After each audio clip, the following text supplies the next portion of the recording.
ఏం జరిగింది ఈ విషయంలో? ఎందుకంటే గతంలో కొనసాగింది, మళ్ళీ కొద్దిసేపు ఆగింది, మళ్ళీ కూల్చివేత స్టార్ట్ అయింది. ఎవరున్నారు దీని వెనుక? రాజకీయ కక్షల కారణంగా సామాన్య ప్రజలను బలి చేయడం అనేటువంటిది ఏ ప్రభుత్వానికైనటువంటి సరైనటువంటి విద్యత కాదు.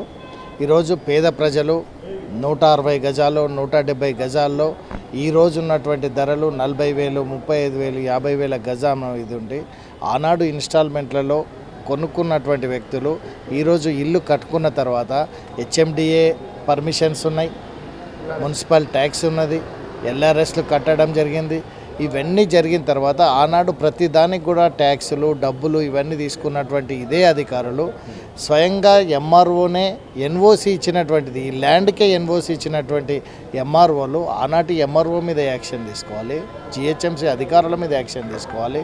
అంతే తప్ప ఇక్కడ ఉన్నటువంటి సామాన్య ప్రజలను పేద ప్రజలను కష్టపడి కూడబెట్టినటువంటి డబ్బుతో కొన్నటువంటి ప్లాట్లను ఏదైతుందో వారిపైన దౌర్జన్యం చేసి దొంగల్లాగా తీవ్రవాదుల్లాగా వారిపైన అటాక్ చేయడము, రాత్రికి రాత్రి 200 మంది పోలీసులను తీసుకొచ్చి వారి మీద పడి ఇంట్లో మనుషులుండ్రా లేదా అనేటువంటి విచక్షణను దరిదాపులకు ఎవరిని రానియకుండా చేసేటువంటి పద్ధతి ఏదైతుందో ఈ ప్రభుత్వానికి ఇంతకంటే దుర్మార్గమైనటువంటి గతంలో ఉన్నటువంటి ప్రభుత్వాలు ఈ రకంగానే ప్రవర్తించినటువంటి తీరును చూసాం.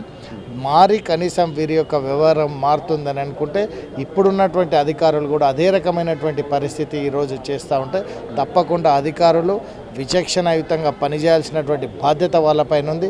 ఎవరు చెప్తే వాళ్ళు పోలీస్ అధికారులు ఇష్టం వచ్చినట్టు ఎవరి మీద అంటే వాళ్ళు అసలు కేసు పెట్టాల్సిందే, వాడు పర్మిషన్ ఇచ్చినోడి మీద పెట్టు కేసు. ఈరోజు ఈ అమాయక ప్రజల మీద ఎందుకు కేసు పెడుతున్నాం? కాబట్టి తప్పకుండా భారతీయ జనతా పార్టీగా మీ రాజకీయ కక్షలు మీ వ్యవహారాలు ఉంటే మీరు తెలుసుకోండి. అంతే తప్ప వీళ్ళ మీద పడి భయభ్రాంతులకు గురి చేసి ఎక్కడ వీళ్ళు ఇంటర్నల్గా మళ్ళీ దాంట్లో డబ్బును చేసుకోవడం అనేటువంటిది ఏదైతే ఉందో ఇది సరైనటువంటి చర్య కాదు. దీని మీద పూర్తిగా అన్ని రకాలుగా న్యాయపరంగా మేము కూడా ఫైట్ చేస్తాం. డెఫినెట్గా వారికి బాధితులకు అండగా ఉంటామని చెప్పి సందర్భంగా తెలియజేస్తాం. మీరు చెప్పండి.